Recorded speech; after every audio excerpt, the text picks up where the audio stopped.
कहानी की शुरुआत में एक खूबसूरत लड़की जेनिफर हिल्स को दिखाया जाता है। जेनिफर एक राइटर है और अपनी अगली नॉवल लिखने के लिए शहर से दूर एक कम आबादी वाले सुनसान इलाके में जा रही होती है। रास्ते में वो एक जगह पर रुकती है जहाँ से उसने रहने के लिए केबिन बुक किया था। अंदर जाकर वो आवाज़ लगाती है। अंदर से एक बूढ़ा आदमी निकल कर आता है। जेनिफर उसे अपना नाम बताती है और कहती है कि पिछले हफ्ते हमारी फ़ोन पर बात हुई थी। इसके बाद वो आदमी उसे केबिन की चाबी देता है और साथ ही एक मैप भी देता है वहां तक जाने के लिए। फिर वो बूढ़ा आदमी जेनिफर से कहता है, जिस जगह पर तुम जा रही हो वो शहर से बिल्कुल एक तरफ सुनसान जंगली इलाका है। इस पर जेनिफर कहती है, मुझे अपनी नॉवल लिखने के लिए ऐसी ही जगह चाहिए जहाँ पर शांति हो। फिर जेनिफर चाबी और मैप लेकर वहां से निकलती है। रास्ते में वो एक गैस स्टेशन पर रुकती है और बाहर निकलकर गैस भरने लगती है। वहां पर दो आदमी उसे घूर रहे होते हैं। वो उन्हें इग्नोर कर अपना काम करने लगती है। तभी वहाँ पर एक तीसरा आदमी आता है जो उस गैस स्टेशन पर ही काम करता है। वो एकदम से आता है जिससे जेनिफर डर जाती है। वो माफ़ी मांगने लगता है और कहता है कि मैं तुम्हें डराना नहीं चाहता था, जिस पर जेनिफर कहती है कि कोई बात नहीं। फिर वो उससे अपने कैबिन का रास्ता पूछती है क्योंकि नक्शा उसे समझ नहीं आ रहा था। वो उसे रास्ता बताता है।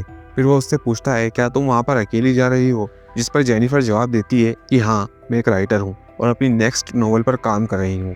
बातों ही बातों में वो जेनिफर से फ्लर्ट करने लगता है, मगर जेनिफर उसे मजाक समझकर टाल देती है। तभी वो दो आदमी जो उसे घूर रहे थे वो उस आदमी का मजाक उड़ाने लगते हैं, जिस पर उस आदमी को गुस्सा आता है। तभी गाड़ी में गैस फुल हो जाती है। वो आदमी गाड़ी का ढक्कन लगाने लगता है। तभी गाड़ी का इमरजेंसी हॉर्न बजता है, जिससे वो डर कर पीछे हो जाता है। तभी वो दोनों आदमी उस पर जोर जोर से हंसने लगते हैं, जिस पर उसे बहुत गुस्सा आता है। जेनिफर उससे माफ़ी मांगती है क्योंकि गलती से उसी ने चाबी का बटन दबा दिया था। वो कहता है कि वो ठीक है, जो कि उसके चेहरे से बिल्कुल नहीं लग रहा था। जेनिफर वहाँ से चली जाती है। थोड़ी देर ड्राइविंग करने के बाद वो फाइनली उस जगह पर पहुंच जाती है। ये जगह वाकई बहुत सुनसान और शांत थी, जैसी उसे चाहिए थी। वो अपना सामान सेट करती है और अपनी नॉवल पर काम करना शुरू करती है। ये जगह बिल्कुल उसके मुताबिक थी, एकदम शांत एंड क्वाइट। शुरू के थोड़े दिन बहुत सुकून से गुजरते हैं। एक रात वो अपने बॉयफ्रेंड से फ़ोन पर बात कर रही होती है। तभी उसे स्टोर रूम से कुछ आवाज़ सुनाई देती है। वो वहाँ पर चेक करने जाती है, मगर वहाँ कोई नहीं होता। वो वापस आकर अपनी जगह पर बैठ जाती है। तभी उसके हाथ से ड्रिंक उसके कपड़ों पर गिर जाती है। वो अंदर जाकर ड्रेस को साफ करने लगती है। तभी हम देखते हैं कि कोई जेनिफर की वीडियो बना रहा होता है।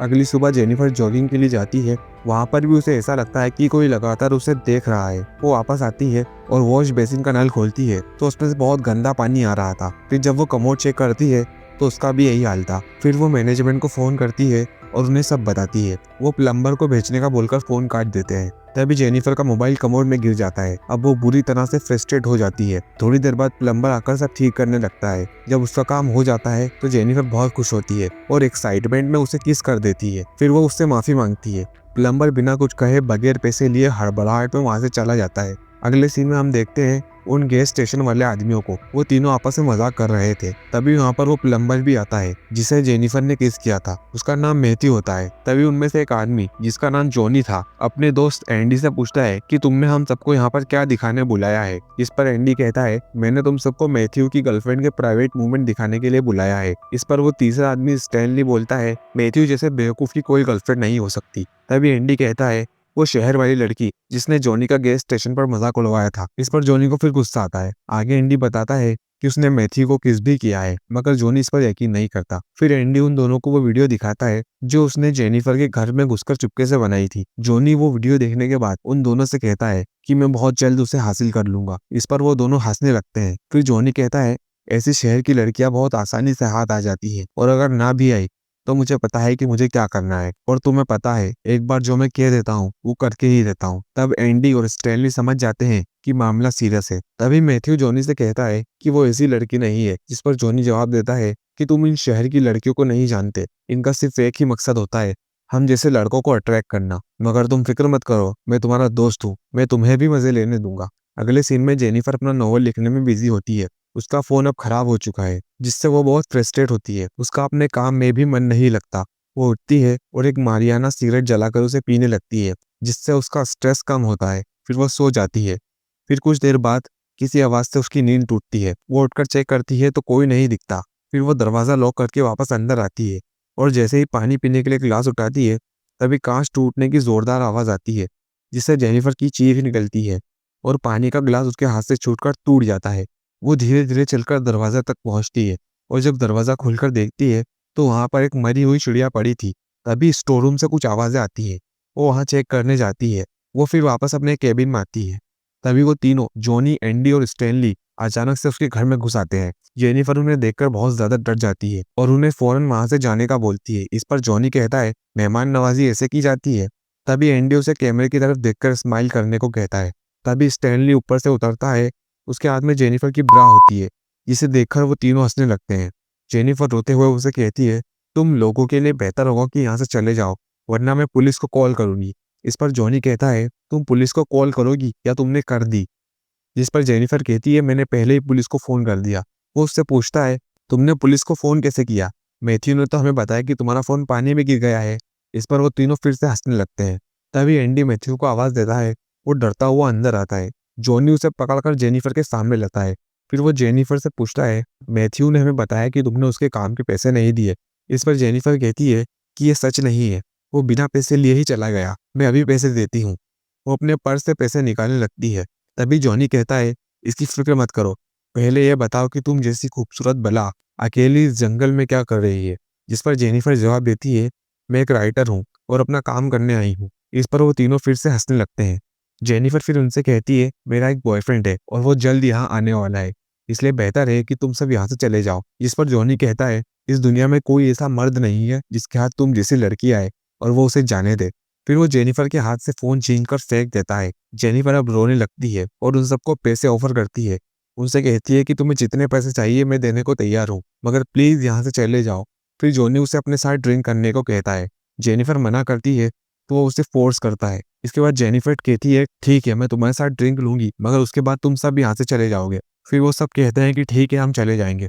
जेनिफर एक घूंट पी लेती है, मगर इतने से जॉनी सेटिस्फाई नहीं होता। वो उसे और पीने को कहता है। वो नहीं पीती तो वो जोर से चिल्ला कर कहता है, जिसके बाद जेनिफर रोते हुए ड्रिंक पीती है। इसके बाद जेनिफर जॉनी से कहती है मुझे उस दिन के लिए माफ कर दो, मैंने तुम्हें तुम्हारे दोस्तों के सामने शर्मिंदा किया। जिस पर जॉनी कहता है कि ये उस बारे में नहीं है। जेनिफर पूछती है तो फिर ये किस बारे में है? जॉनी कहता है मुझे तुम्हारे दांत देखने हैं। जिस पर वो हैरानी से उसे देखती है। वो फिर उससे कहता है कि मुझे तुम्हारे घोड़े जैसे दांत देखने हैं, अब अपनी उंगलियां अपने मुंह में डालो और हमें अपने दांत दिखाओ। जेनिफर रोते हुए उसे अपने दांत दिखाती है। उधर मैथ्यू जेनिफर की ऐसी हालत देखकर रोने लगता है। तभी जॉनी जेनिफर को पकड़कर अपने हाथ से उसके दांत पकड़ लेता है और कहता है कि इस तरह अपने दांत दिखाओ। एंडी ये सब रिकॉर्ड कर रहा था। फिर जॉनी जेनिफर से कहता है तुम्हारा बॉयफ्रेंड तो यहाँ है नहीं, कोई बात नहीं मैं भी कुछ करता हूँ। ये कहकर वो अपनी पैंट से रिवॉल्वर निकालता है और उसे कहता है कि आज रात ये तुम्हारा बॉयफ्रेंड बनेगा। इसके बाद वो रिवॉल्वर जेनिफर के मुंह के पास ले जाकर उसे किस करने को बोलता है। जेनिफर वैसा ही करती है। इसके बाद वो गन जेनिफर के मुंह में डाल देता है। फिर थोड़ी देर बाद एंडी कहता है कि अब बस बहुत हुआ, अब मैथ्यू की बारी। वो उसे आवाज देता है तो मैथ्यू कहता है कि मैं ये नहीं करना चाहता। फिर स्टैनली कहता है अब मैं और इंतजार नहीं कर सकता। वो बियर की खाली बोतल उठाता है और जॉनी की तरह जेनिफर के मुंह में डालकर आगे पीछे करने लगता है। ये सब जेनिफर के बर्दाश्त के बाहर होता है। मौका देखकर वो उसके हाथ से बोतल छीनकर उसके पैर पर मारती है और बैग से स्प्रे की शीशी निकालकर उससे एंडी की आंखों पर स्प्रे करती है और फौरन दरवाजा खुलकर वहां से भागने लगती है। भागते भागते वो जंगल में बहुत आगे निकल जाती है। तभी वो किसी से टकरा कर गिर जाती है। वहां पर दो आदमी थे। वो उनमें से एक आदमी से मदद मांगती है। वो जेनिफर को शांत करता है और उसे बताता है कि वो शेरिफ है और अब उसे डरने की जरूरत नहीं। वो दूसरा आदमी जेनिफर को पहचान लेता है। वो वही था जिससे जेनिफर ने केबिन किराए पर दिया था।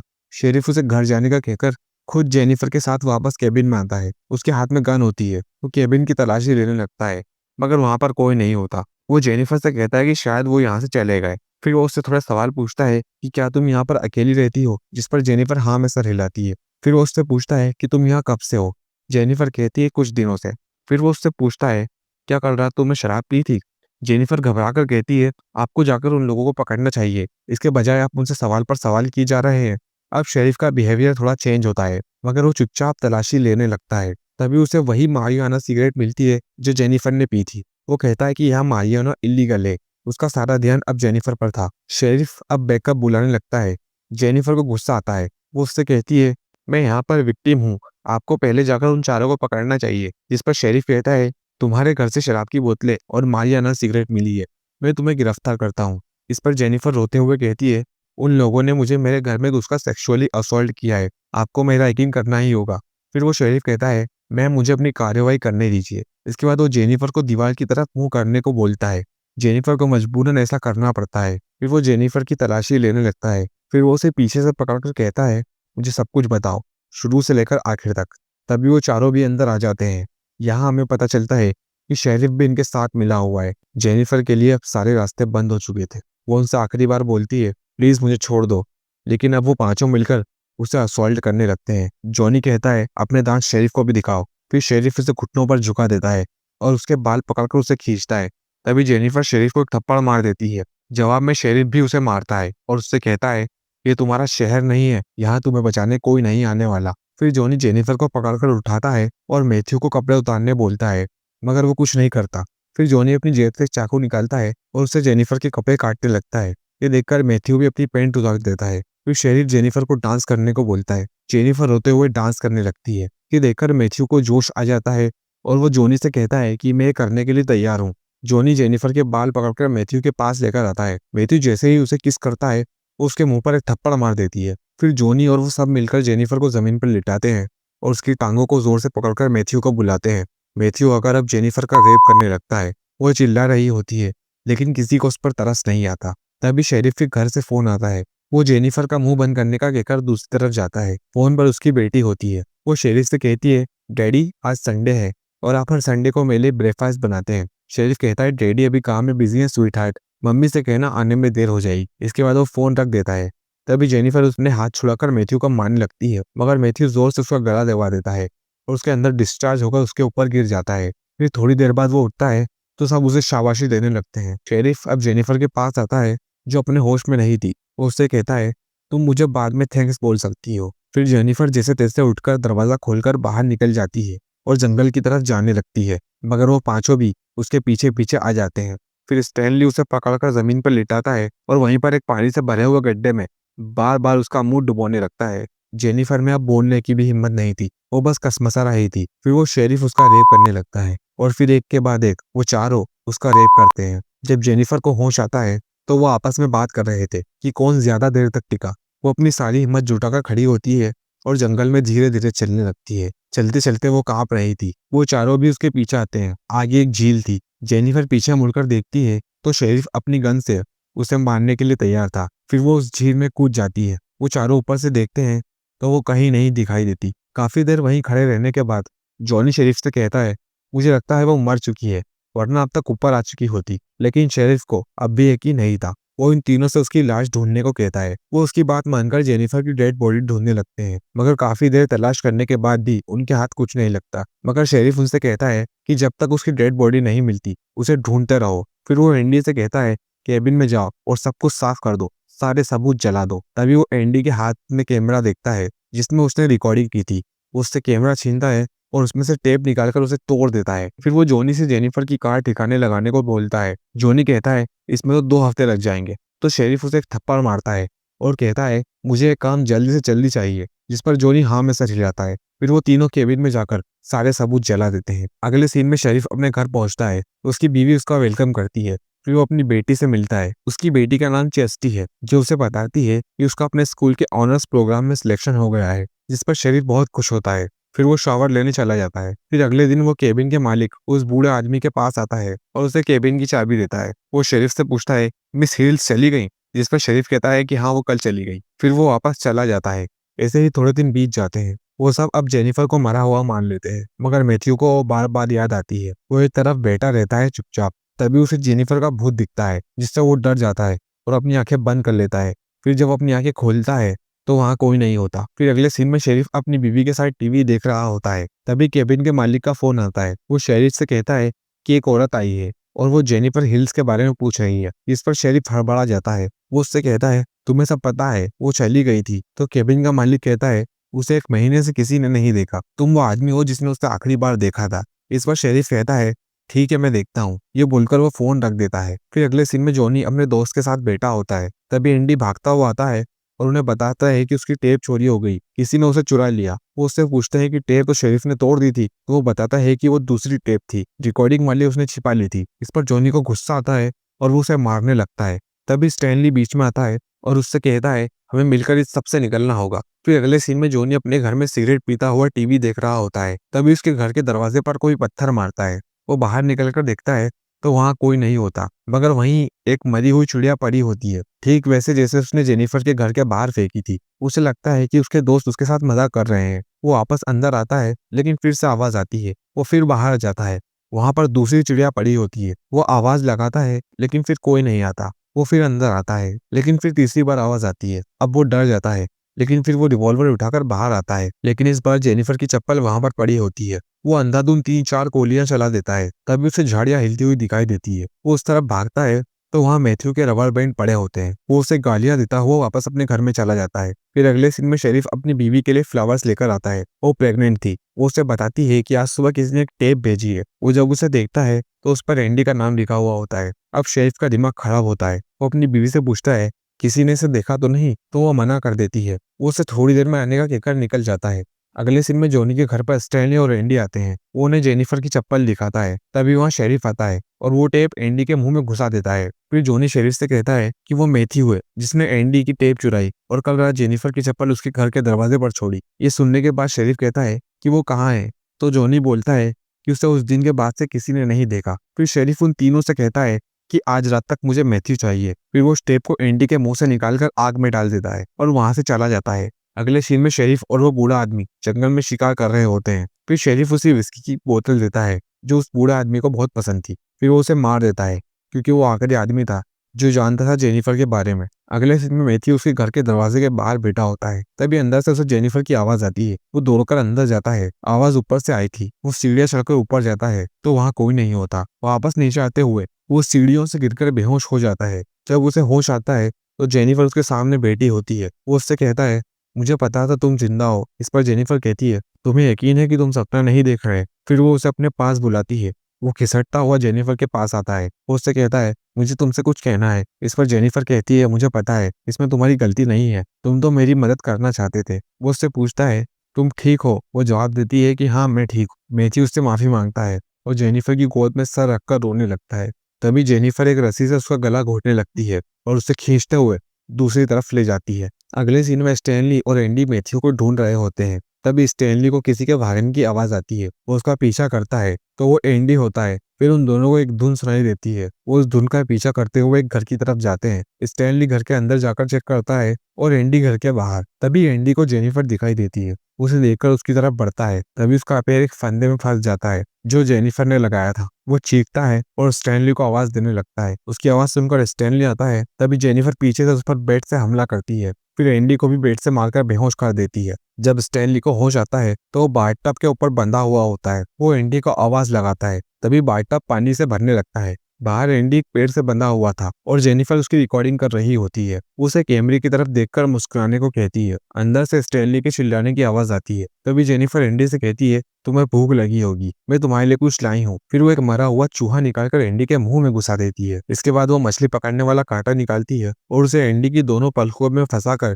पीछे की तरफ पेड़ से बांध देती है। फिर वो अंदर जाती है, जहाँ पर बाथटब पूरा भर चुका होता है। स्टैनली उसे देखता है और उसे सॉरी बोलने लगता है। जेनिफर उसका मुंह पकड़कर बाथटब में डुबोने लगती है। उससे कहता है, प्लीज मुझे छोड़ दो। वो जवाब में कहती है, यही मैंने भी कहा था। फिर थोड़ी देर उसे टॉर्चर करने के बाद वो वापस बाहर आती है और एंडी से पूछती है, शो कैसे चल रहा है? उसकी दोनों आंखों से खून निकल रहा होता है। वो जेनिफर से कहता है, इसे निकाल दो, मैं ज्यादा देर इसे बर्दाश्त नहीं कर सकता। जेनिफर कहती है, अभी कुछ करती हूँ। इसके बाद वो एक मछली निकालकर उसे बीच में से काट देती है और उसकी चर्बी निकालकर एंडी की दोनों आंखों में मल देती है और कहती है, इससे तुम्हें आराम मिलेगा। फिर वो वापस अंदर आती है जहाँ स्टैनली था। उसे गालियां देने लगता है। तभी जेनिफर उसका मुंह पकड़कर फिर से बाथटब में डुबोती है। फिर वो एसिड लेकर उसे पानी में मिलाने लगती है और एक और लकड़ी स्टैनली के नीचे से निकाल देती है। फिर वो उससे कहती है, देखते हैं तुम कितनी देर इसे रोक सकते हो। थोड़ी देर बाद वो बाथटब में गिर जाता है और उसका पूरा चेहरा एसिड से जलने लगता है। तभी हम बाहर देखते हैं कि कई सारे कौवे आकर एंडी के चेहरे में बैठ जाते हैं और उसकी आंखों को खाने लगते हैं। अंदर जेनिफर बाथटब से स्टैनली का सर निकालकर देखती है। उसका पूरा चेहरा गल चुका था।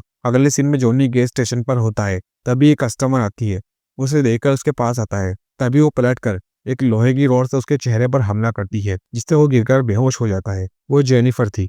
वो उसके हाथ पैर बांधकर उसे लटका देती है। फिर उसके पास आकर कहती है, आज हमारी डेट नाइट है। फिर वो उससे अपने दांत दिखाने को कहती है। उसके मुंह में फंदा लगा होता है। वो उस फंदे को पीछे खींचती है, जिससे उसके सारे दांत दिखने लगते हैं। फिर वो अपनी जेब से कटर निकालती है और उससे उसका एक दांत निकाल लेती है। वो दर्द से चीखता है, जिस पर जेनिफर उससे कहती है, अपनी ताकत को बचा कर रखो, क्योंकि ये तो सिर्फ शुरुआत है। फिर वो एक के बाद एक उसके 3 दांत निकाल देती है। तभी जॉनी का डर के मारे पेशाब निकल जाता है। ये देखकर जेनिफर कहती है, तुमसे ज्यादा दम तो उन दोनों में था। फिर वो उसके मुंह से फंदा निकाल देती है और रिवॉल्वर निकाल कर उसके मुंह के पास लेकर आती है और उससे कहती है, ये मेरा बॉयफ्रेंड है, चलो अब इसे किस दो। जिस पर वो कहता है, मैं किसी औरत के ऑर्डर नहीं मानता। फिर वो उसका मुंह पकड़कर रिवॉल्वर उसके मुंह में घुसा देती है और आगे पीछे करने लगती है। फिर जब गन उसके मुंह से निकलती है तो वो गुस्से में जेनिफर से कहता है, फक यू, और फिर जोर जोर से हंसने लगता है। इसके बाद वो उससे कहता है, तुम्हें पता है तुम्हें ब्लोजॉब देना बिल्कुल नहीं आता। इसे सुनकर जेनिफर को हद से ज्यादा गुस्सा आता है और वो एक बड़ी सी कैंची से उसका पेनिस काट देती है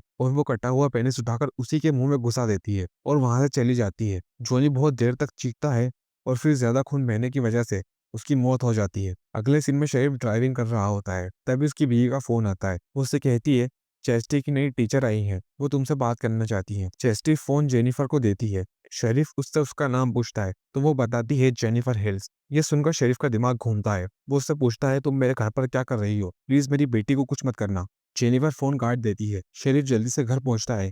उसकी बीवी बाहर ही खड़ी होती है। वो उससे पूछता है, चेस्टी कहाँ है। उसकी बीवी कहती है, वो अपनी टीचर के साथ पार्क में गई है। वो गुस्से में वापस गाड़ी में बैठता है। उसकी बीवी पूछती है, वो औरत कौन है। शेरिफ कोई जवाब नहीं देता और वहां से निकल जाता है। वो पार्क में पहुंचता है लेकिन वहां कोई नहीं दिखता। वो जोर जोर से अपनी बेटी को आवाज देता है लेकिन कोई नहीं आता। वो घबराकर वापस गाड़ी में बैठता है। तभी पीछे से जेनिफर उस पर हमला करती है और वो बेहोश हो जाता है। जब उसे होश आता है, वो एक कमरे में टेबल पर बंधा हुआ होता है और उसके एनल पार्ट में उसी की गन घुसी होती है। वो रोने लगता है और मदद के लिए चिल्लाता है।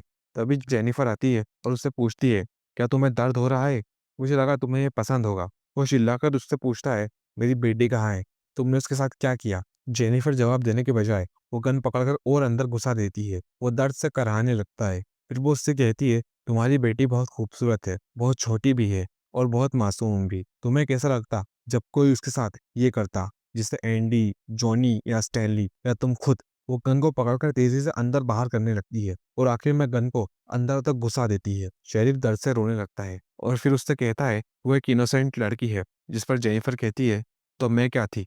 इसके बाद वो एक पतली सी रस्सी जिसका सिरा बंदूक के खटके से बंधा होता है, वो लेकर सामने कुर्सी की तरफ जाती है। इस पर मैथ्यू बेहोश पड़ा होता है। वो रस्सी का दूसरा सिरा उसकी उंगली में बांध देती है। शेरिफ समझ जाता है और उससे माफी मांगने लगता है। वो जेनिफर से कहता है, मेरी बीवी प्रेग्नेंट है, मुझे जाने दो, मैं तुमसे भीख मांगता हूँ। इस पर जेनिफर कहती है, सॉरी शेरिफ, मैंने भी मांगी थी, और वो घर से बाहर निकल जाती है। शेरिफ अब उसे जोर जोर से गालियां देने लगता है। उसकी आवाज से मैथ्यू उठ जाता है। शेरिफ उसे कहता है, हिलना मत, मगर वो हड़बड़ी में हाथ हिला देता है। गोली सीधा शेरिफ के मुंह से निकलकर मैथ्यू को लग जाती है और उन दोनों की वहीं पर मौत हो जाती है। जेनिफर बाहर खड़ी गोली की आवाज सुनती है और इसी के साथ मूवी एंड होती है। आई होप आपको ये वीडियो पसंद आई होगी। अगर हाँ, तो वीडियो को लाइक करके चैनल को सब्सक्राइब करें, और अगर आप इस मूवी का पार्ट 2 देखना चाहते हैं तो मुझे कमेंट में बताएं। तो मिलते हैं नेक्स्ट वीडियो में, तब तक के लिए गुड बाय।